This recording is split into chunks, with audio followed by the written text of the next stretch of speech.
Hello hi welcome back to our channel.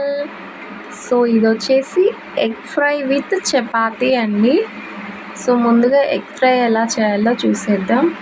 ముందుగా stove వెలిగించేసి pan పెట్టేసుకొని సరిపడా ఆయిల్ పోసుకోవాలండి.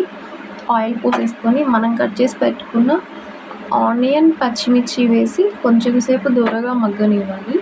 అవి మగ్గిన తర్వాత కరివేపాకు వేసుకొని మిక్స్ చేసేసుకోవాలండి. కరివేపాకు కూడా మగ్గిన తర్వాత 4 ఎగ్స్ తీసుకొని బ్రేక్ చేసేసుకొని వేసేయాలండి.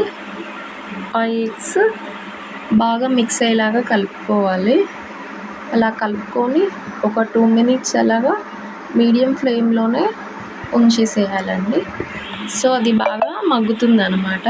ఆ తర్వాత కొంచెం కారం వేసుకొని బాగా మిక్స్ చేసేసుకొని ఒక 2 మినిట్స్ అలాగా మూత పెట్టేసి ఉంచేస్తే సో విడివిడిగా ఎగ్ ఫ్రై. సో నెక్స్ట్ వచ్చేసి చపాతీ అండి. సో చపాతీ ఎలా చేసుకోవాలి అనేది చూద్దాము. ముందుగా చపాతీ పిండి కలిపేసుకొని పక్కన పెట్టేసుకోవాలండి.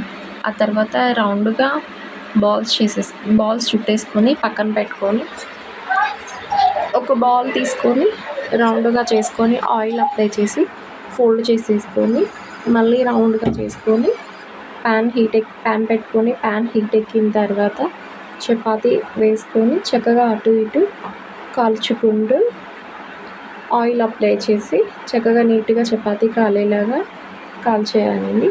సో అంతే, వేడి చపాతీ రెడీ అయిపోతుంది. So please do subscribe our channel. Like, share, subscribe.